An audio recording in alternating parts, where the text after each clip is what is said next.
الحشوه اللي غادي نستعملو في هاد المملحات. غادي نحتاجو اول حاجه بصله وحده كبيره مقطعه هكا مربعات مشلضه.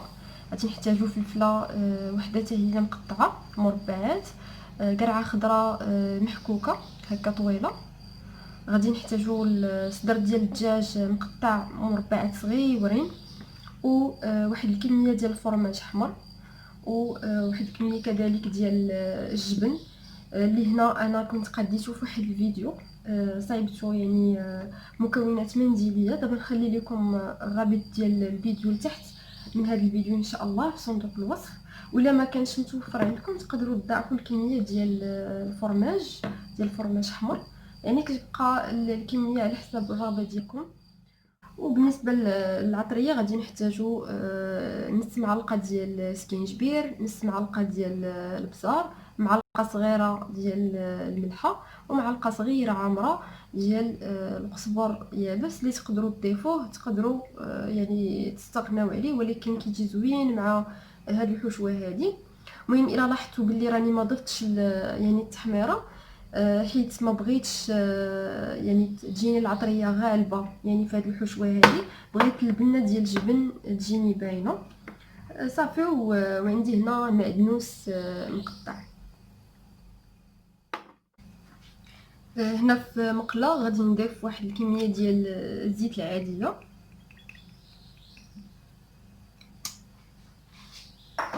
وغادي نضيف عليها هاد الخضره هادي صافي. هنا دابا غادي نحطها من فوق البوطه باش تشحر ليا. عاد من بعد غادي ندوز باش غادي نضيف الصدر ديال الدجاج وديك المكونات الاخرى. دابا غادي نحاول انني نحركها هكا باش تشحر، وحتى يعني تبدل ليا يعني هاد الخضره هادي يعني تبدل اللون ديالها. عاد غادي نضيف عليها الدجاج.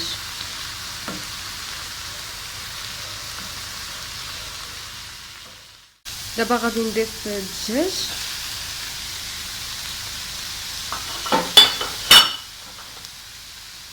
من بعد غادي نضيف هاد العطريه هادي كامله،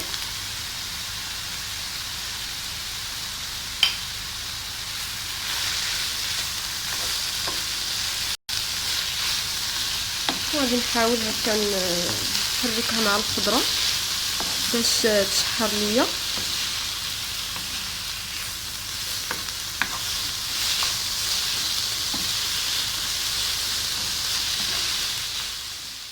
نستنى حتى الدجاج يدخل معاه الطياب، عاد غادي نزيد الجبن من بعد. اما بالنسبه للفرماج احمر وربيع غادي نخليه حتى تبرد ليا الحشوه، عاد غادي نضيفو. المهم خصنا نخليو هاد المكونات هادو ندخلنا في الاول يعني الخضره مع الدجاج حتى ما يبقاش فيهم الماء، يعني باش نتاكدوا بلي ما بقاش فيهم الماء. عاد نضيفو الجبن، حيت الا خلينا يعني هاد العناصر هادو باقيين فيهم الماء يعني ما نشفوليناش مزيان، من غادي نبغيو نعمرو بهم في يعني وسط العجينه غادي تلزق لينا. فمن الاحسن نخليو حتى هادشي كامل ينشف مزيان، عاد نضيفو الجبن دابا من بعد ما نشفوا لي هاد المكونات هادو غادي نضيف الجبن.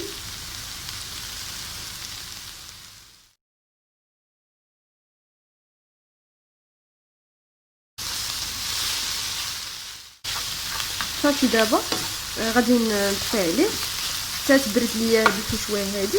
عاد من بعد غادي نضيف الفرماج احمر باش يبقى ليا يعني المذاق ديالو باين يعني في وسط ديال المملحه.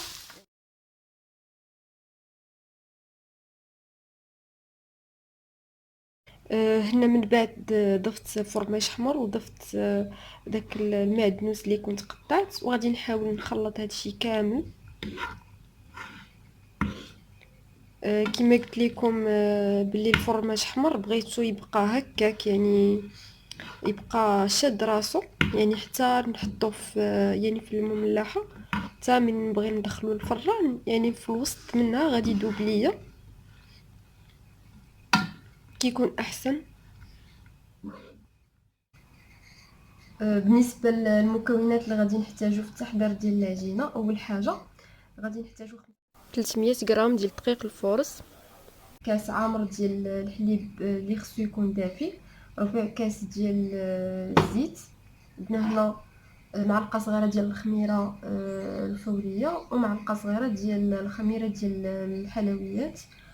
غادي نحتاجو معلقه صغيره ديال الملحه ومعلقه صغيره ديال السكر. هنا في هذا الاناء هذا غادي نوضع اول حاجه الحليب، نتبعو بالخميره الفوريه والخميره ديال الحلوى، موراها غادي نديرو السكر والملحه،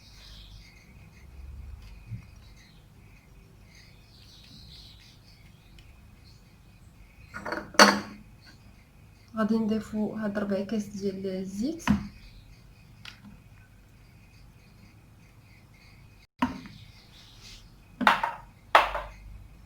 نحاولو نخلطوهم مزيان صافي. وغادي نبدا نضيف الدقيق بشويه بشويه حتى نكمل الكميه كامله.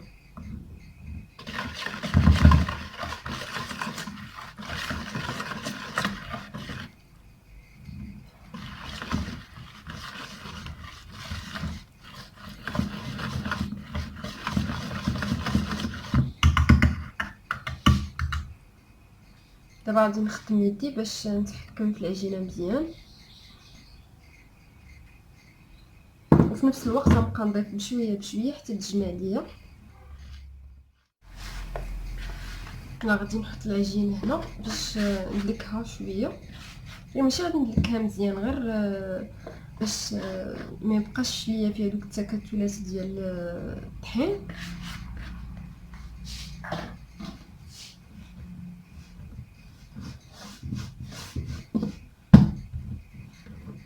نحاول هكا نديها ونجيبها حتى تجمع ليا.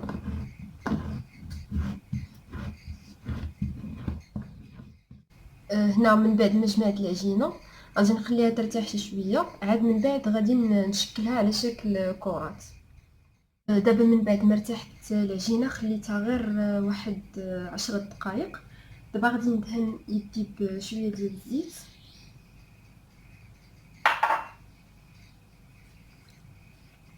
غير باش يسهل عليا كيف ندير نقطع كرات صغار.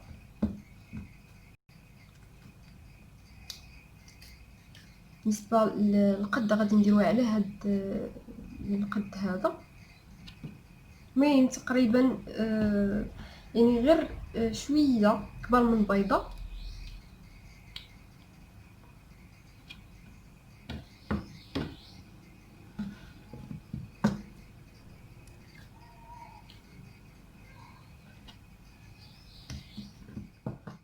هنا من بعد ما شكلت الكرات كاملين، دابا غادي ندوز باش نوريكم كيفاش غادي نديرو نشكلو يعني المملحات ديالنا. اول حاجه ناخذ هاد الكره هذه، غادي ندير شويه ديال الطحين باش نطلقها،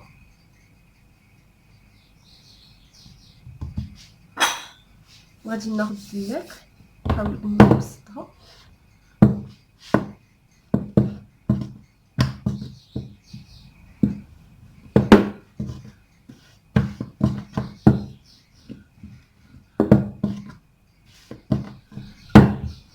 يعني ما نتسناوش يعني حتى يخمروا دوك الكرات، يعني مباشره غادي نديروهم حتى نعمروهم عاد نخليوهم يختمروا.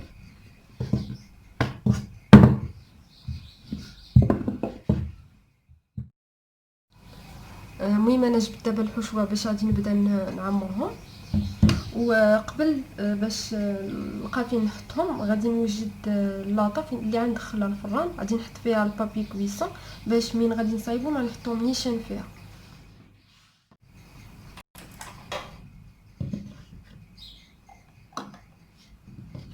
المهم هنا من بعد ما كنطلقوا العجينه، هاد الطرف هذا اللي غادي تحط فيه الحشوه غادي نحاولوا نرقوه اكثر من هذا الطرف هذا باش ما تجيناش العجينه غليظه صافي. ومن بعد ناخذ الفرشاطه وغادي نحاول نبرك هكا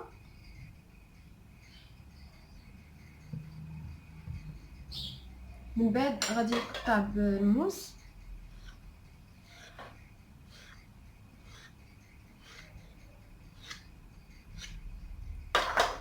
وغادي نجمع الاطراف.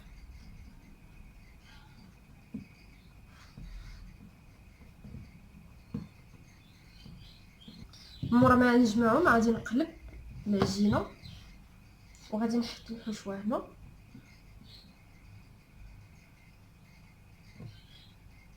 وغادي نلف عليها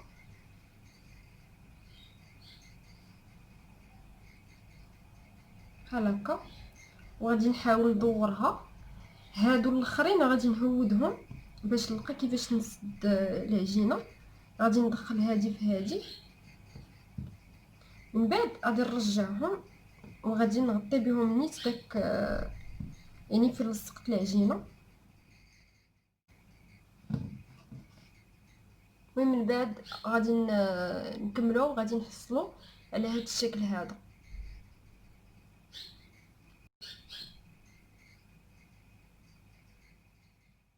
نعاود لكم واحده اخرى باش تفهموا. اول حاجه من بعد ما غادي نسرحوا العجينه غادي نطلقوا هاد الجهه هادي، نطلقوها اكثر من هادي. علاش؟ باش هكا من بعد من نحطوا فيها الحشوه ما تجيناش العجينه غليظه صافي. ومن بعد غادي ناخذ الفرشاطه وغادي ندير هاد الجنب هذا اللي بقى ليا هو اللي غادي نبرك عليه بالفرشاطه. من بعد غادي نقطع قطع اللي هكا صغارين قياس ديال سنتيم ونص. من بعد غادي نشد يعني هادوك القطع غادي نلقي لهم الاطراف ديالهم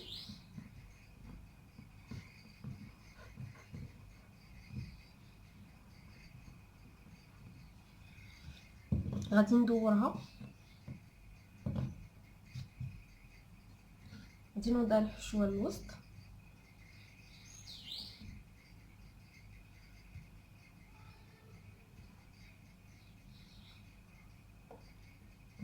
وغادي نلفها بهذا الشكل هذا.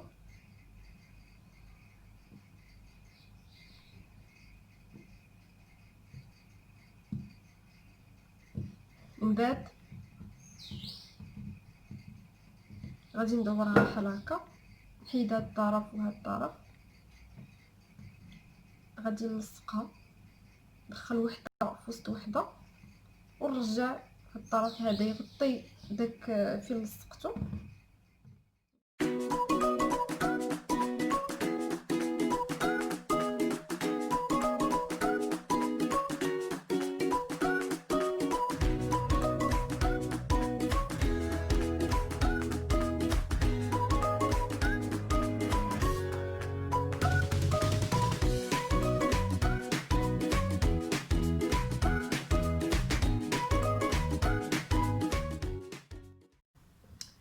دابا من بعد ما كملتهم كاملين حطيتهم هكا في اللاطه.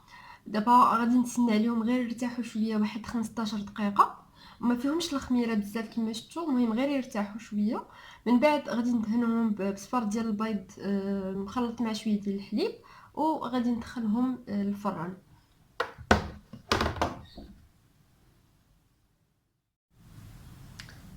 هنا دابا غادي ندهنهم بصفار ديال البيض، زدت ليه واحد القطرات ديال الحليب، غادي نخلط مزيان وغادي نبدا ندهن في المملحات ديالي.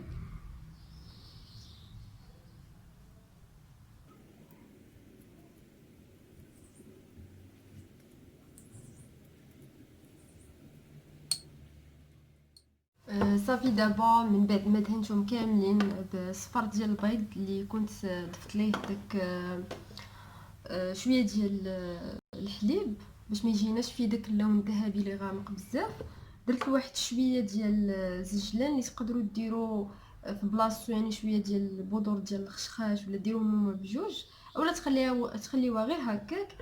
صافي دابا انا مشعله الفران، غادي نخليه يسخن شويه وعاد غادي ندخلو ليه نخليه مزيان يطيب الفوق وعاد الا كان باقي خصو يزيد شويه يتحمر غادي نهودو لتحت. المهم انا في الاخر غادي نوريكم يعني الشكل ديالو كيفاش غادي خصو يكون.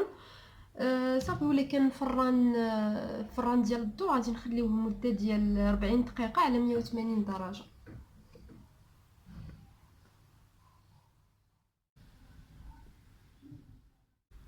المهم الشكل ديال المملحات من بعد ما كنخرجوهم من الفران كيجي اللون ديالهم والشكل ديالهم بحال هكا. كنتمنى انهم يعجبوكم.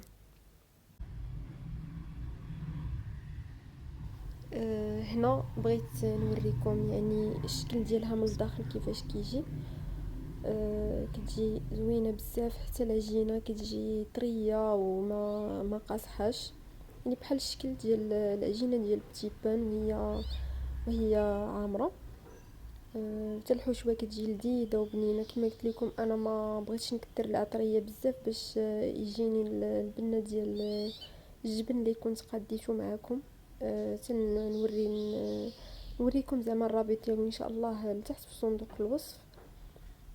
وهذا هما المملحات ديال الفيديو تاع اليوم. كنتمنى انهم تجربوهم.